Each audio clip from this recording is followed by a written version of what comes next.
The captain stood before his men, were called into the breach once more. So many battles we have fought, but this one just might end the war. Sometimes we lost, sometimes we won, sometimes we had to turn and run to live to fight again. Old and in the way, sisters. Laugh and learn with me, Janet. And me, Nancy. The Bitchin' Sisters, as we tell it like it is, the way it was back then and the mess we're in now. We're growing old in a new world with skyrocketing costs, crazy fashions, changing norms, and I hate to remind you, with limited time left. Yeah. We've got some practical ideas that might work for you. And we definitely have some opinions that you might have too. We'll entertain you and inform you. Let's look back at how it was and ahead to what's coming. And if you're young, maybe you can learn something from your elders. Supposedly we're wise, but we've definitely been there and done that. How do you know it's time to quit?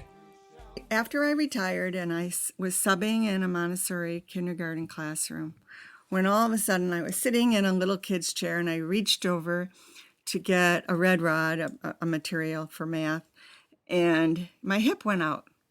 My hip went out. I couldn't believe it. It was the second time I had had a hip replacement, and it had come out 9 months after I had it put back in, and then 6 months later, out it comes, just out of the blue. It just pops out of the joint? Yeah, I mean, the it joint pops apart. And I can't. And you're in pain. Oh, yeah, and you can't get up. So there was also a sub who was the assistant, and I said, can you come over and try to help me stand up?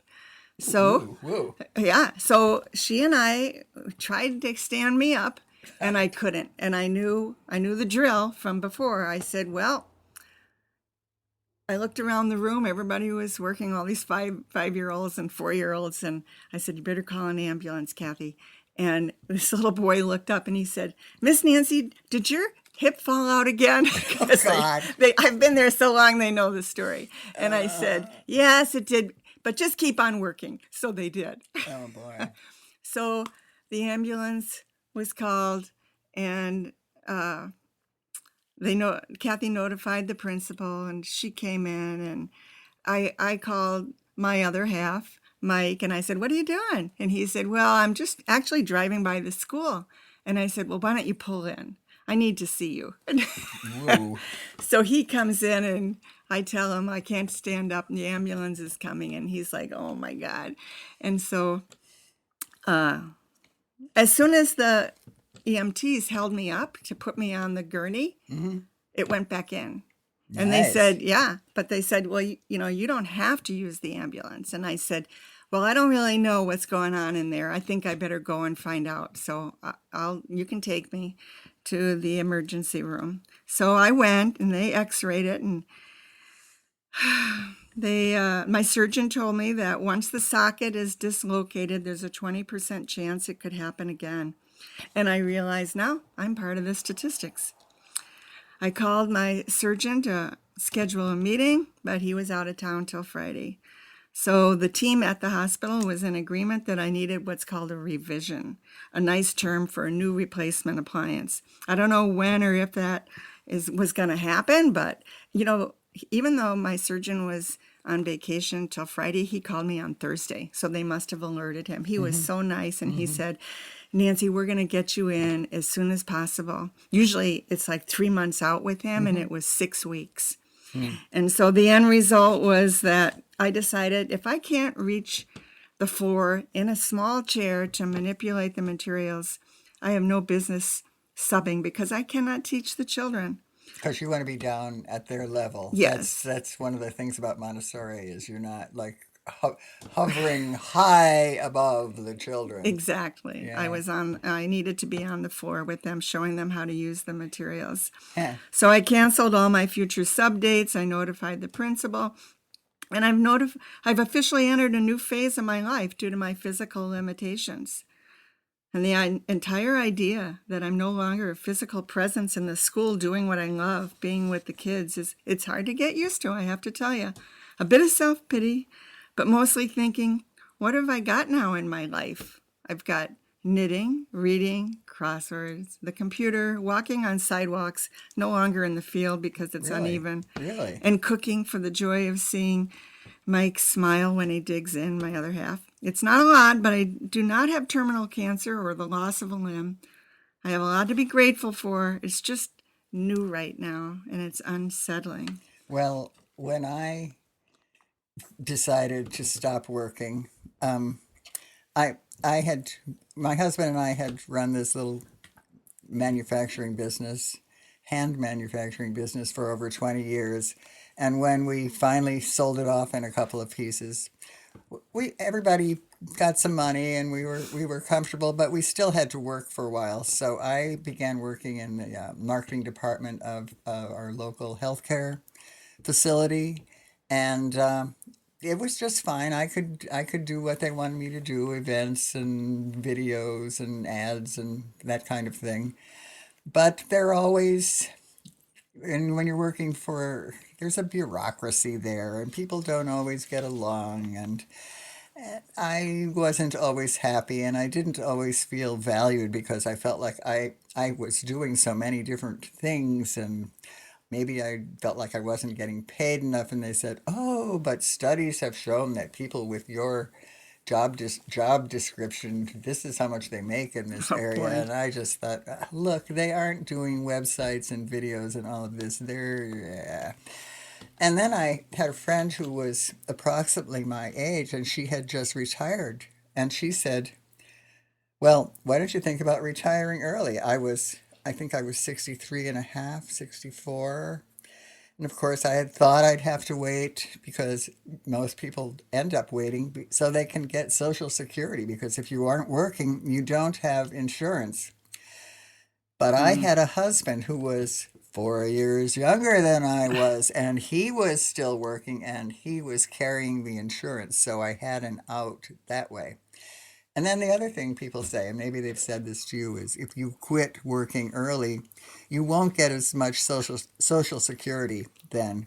You should work as long as you can, and like till you're 70 or something if you can, because then you'll get more. I have heard that many times. Yeah, people say that all the time, but when you look into it, you find out you're not going to get that much more. And I was a person who was going to need Social Security. You're not going to get that much more, a few dollars more a month. And was that worth working in a situation where I felt undervalued and I wasn't in a good mood anymore about it, like when I had begun working there? And so, There came a time. yeah, there came a time, and I just said, I am out of here. And my husband, too, he used to count down he was working as an emergency medical technician in the emergency department of the same hospital.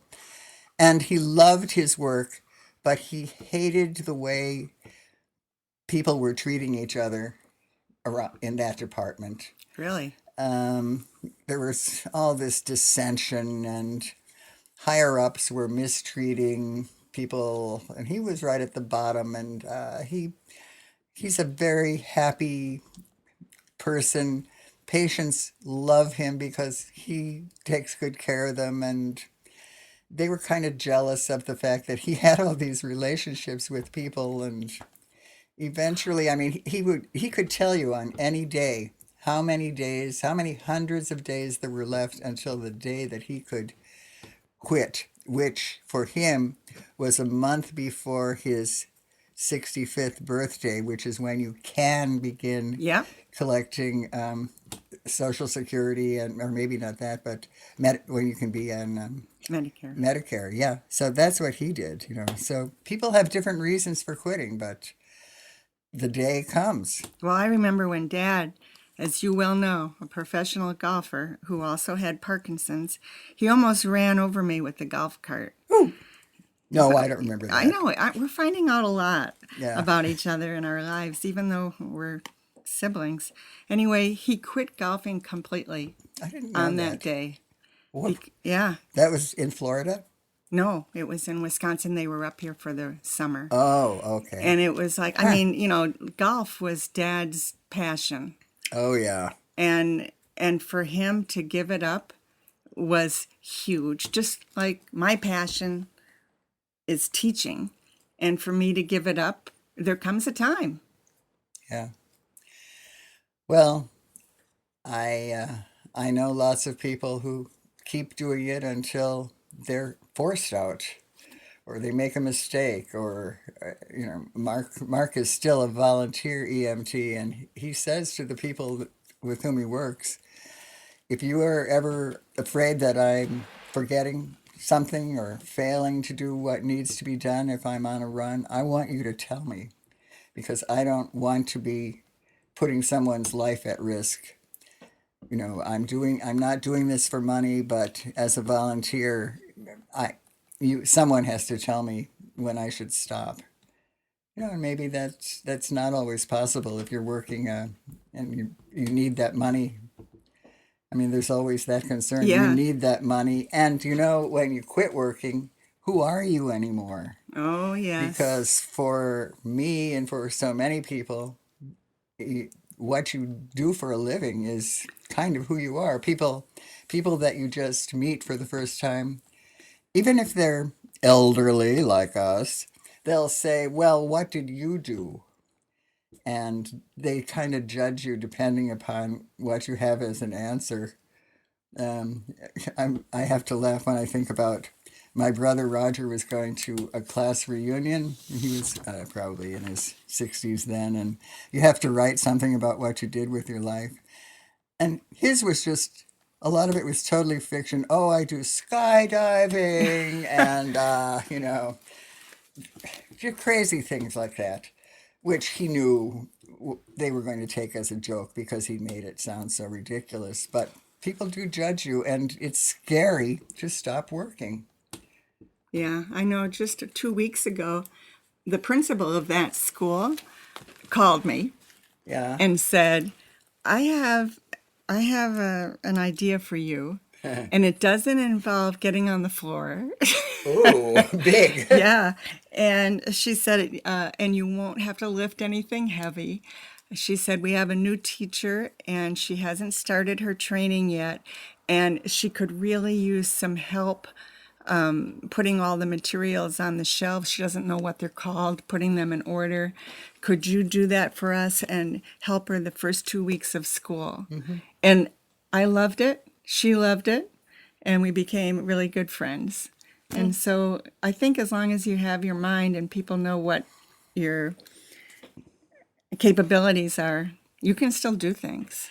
Yeah, I found out after I quit working that I then belonged to I joined a couple of groups, Friends of the Kickapoo Valley Reserve, or the KVR, and Friends of the Library, our local library. And then I did the same kinds of things that I had been paid to do at the hospital.